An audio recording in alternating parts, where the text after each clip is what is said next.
ভরা বর্ষা মৌসুমে সাতক্ষীরা পৌরসভার বিভিন্ন এলাকায় প্রায় 40 কোটি টাকা ব্যয়ে আরসিসি ড্রেন নির্মাণ কাজ চলছে। তবে বর্ষার মধ্যে রাস্তা খুঁড়ে নির্মাণ কাজ শুরু করায় নগরবাসীর দুর্ভোগ বেড়েছে।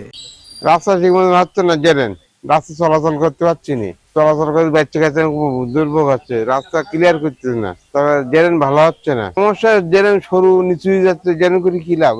ইতিহার কিছু পানি যাবে না। একই সঙ্গে বিভিন্ন এলাকায় সড়ক ক্ষতিগ্রস্ত হওয়ার অভিযোগে উঠেছে। স্থানীয় বাসিন্দাদের দাবি, সমন্বয়হীন পরিকল্পনার কারণে একটি উন্নয়ন প্রকল্প বাস্তবায়নের সময় অন্য প্রকল্পের ক্ষতি হচ্ছে। কিন্তু দুঃখের বিষয় যে এই ড্রেনের যে কাজটা করছে আজ 1-1.5 বছর হলো, রাস্তার অবস্থা, কারেন্টের খুঁটির অবস্থা দেখেন, ভেঙে পড়তেছে। অথচ জেলা পরিষদের সামনে একটা যে ড্রেন হচ্ছে দেখেন এক পাশে কতটা অগ্রগতি হয়েছে, কিন্তু আমরা বলার পরেও তারা তোয়াক্কা করছে না। এ বিষয়ে সাতক্ষীরা পৌরসভার নির্বাহী প্রকৌশলী এম নূর আহমেদ বলেন, প্রকল্পের কাজ চলমান রয়েছে। কাজ শেষ হলে জলবদ্ধতা নিরসনে এর সুফল পাওয়া যাবে। নির্মাণ কাজে সাময়িক ভোগান্তি হলেও প্রকল্পটি দীর্ঘমেয়াদে নগরবাসীর উপকারে আসবে।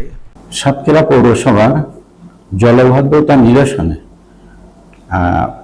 বার্ষিক উন্নয়ন কর্মসূচি এডিপি, নিজস্ব তহবিল এবং বিদেশি সাহায্য প্রাপ্ত প্রকল্পের মাধ্যমে আমরা ইতিমধ্যে প্রায় 40 কোটি টাকা ব্যয়ে প্রায় 14.5 কিলোমিটার পাকা ড্রেন নির্মাণের কাজ আমাদের চলমান আছে।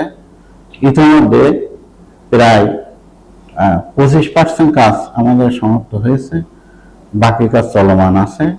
যেহেতু বর্ষাকাল, ড্রেন নির্মাণ করতে গেলে একটু সমস্যা হচ্ছে, হয়তো শুকনো মৌসুমের মতো দ্রুত গতিতে আমাদের নির্মাণ করা সম্ভব হচ্ছে না। তবে আমরা চেষ্টা করতেছি যাতে দ্রুত নির্মাণ করে সাতক্ষীরা পৌরবাসীর জলবদ্ধতা নিরসনে দ্রুত কাজ করতে পারি। এই জন্য পৌরসভার জনসাধারণের কাছে আমরা সর্বোত্তম সহায়তা কামনা করি এবং সাময়িক মানুষের যে ভোগান্তি হচ্ছে সেটার জন্য আমরা সকলের সহযোগিতা কামনা করছি।